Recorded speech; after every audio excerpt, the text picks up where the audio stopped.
to Gaming with Will, Eliza, and Grace, also known as WAG.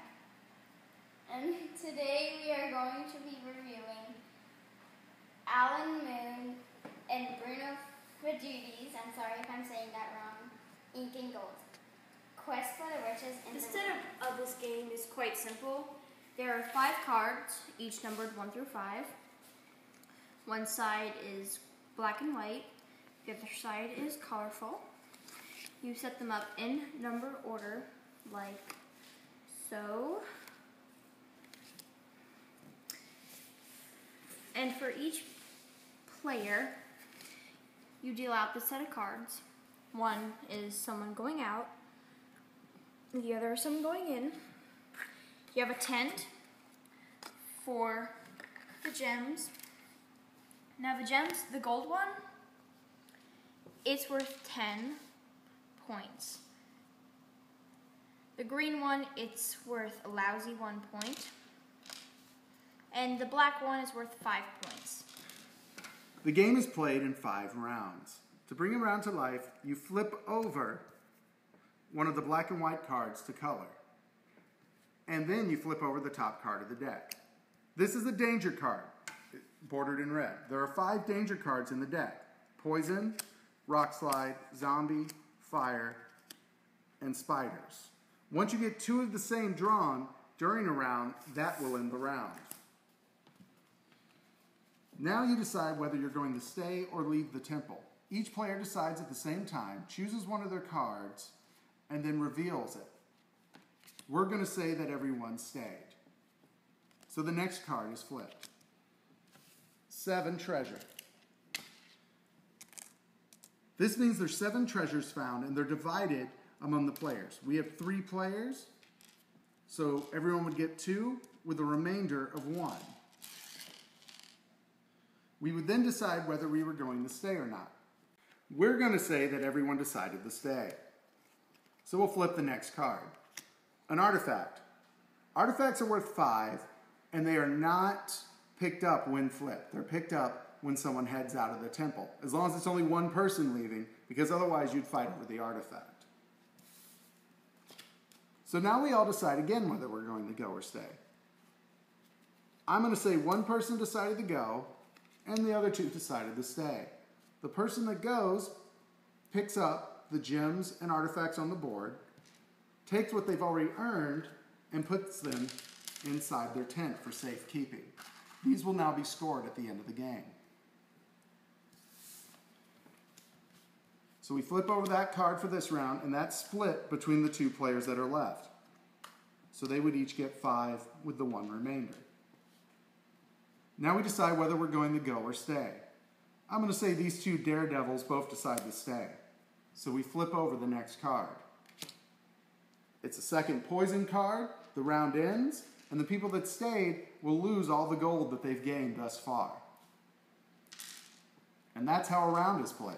At the end of the 5th round, everybody reveals their treasure from under their tents. Whoever has the most treasure wins the round. Game. Obviously, this one won. Yay, that's mine! So overall, this is a pretty good game. The instruction manual is short, well written. There's only one typo I found in the whole thing, which is it's saying it's a 3 to 5 player game when it's a 3 to 8. And something this small doesn't need an index. The components are great, really good card stock, and the gems are nice too. It's about 20 bucks, the game is. You can find it online for cheaper, or at your local gaming store. I want to say it's 20, 22 bucks. So, Grace, what do you think about the game? I think it's a pretty good game. It's a really good game to play with your friends, your family. Overall, I think it's a pretty good game. What's your favorite part of it? I have 2 favorite parts. My first one is winning, of course, because that's always fun. And my other one is taking the risks of staying in the cave and, like, you know, not dying, trying not to die. What's your least favorite part? Well, not dying in the cave and losing. What do you think, Eliza? like it. It's a fun game to play, with friends and family, like Grace said. My favorite part of the game would definitely have to be the risk-taking aspect of it. My least favorite part of the game is losing when I'm in the cave and I die or get chased out of the cave or whatever. That always makes me kind of have a little bit of rage quit moment. And yeah. Well, Incan Gold is nowhere near one of my favorite games. It's a great game for what it is. To me, if you only have about 20, 30 minutes to play, it's a great filler in between two long games as a palate cleanser. But I wouldn't want to go, let's play Incan Gold tonight for all night. I also think it's good as far as for children. You can, like I said earlier, instead of saying people die, if you want to sort of unviolent it so you drop your gold and run out. But it helps with division when you're splitting up the cards. It sort of teaches the kids you don't want to press your luck too much, because I can say Gracie especially is the queen of, I have 40 gold and now I'm going to watch the cave collapse in on me, because she just doesn't know when to quit. So we're still trying to teach her that one. Overall, I guess for ratings, I would only rate Incan Gold a 6 meeples. 6 out of 10 meeples, that's about where I'm sitting with it. What about you, Grace?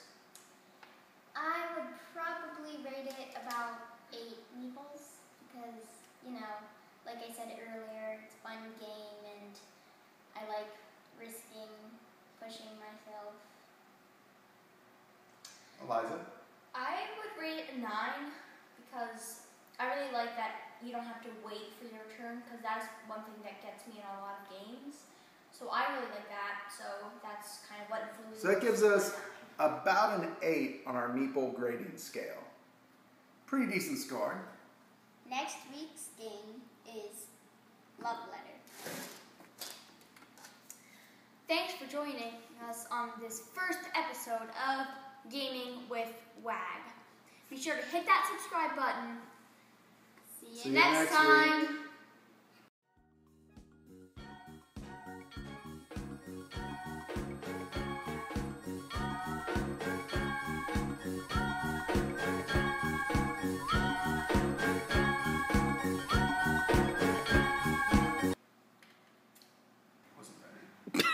That was the start? That was the start. Figure out how to start. Welcome to Gaming with Will, Eliza, and Grace, also known as Gaming with WAG. And today we are going to be interviewing. oh my god! It's going. Stop.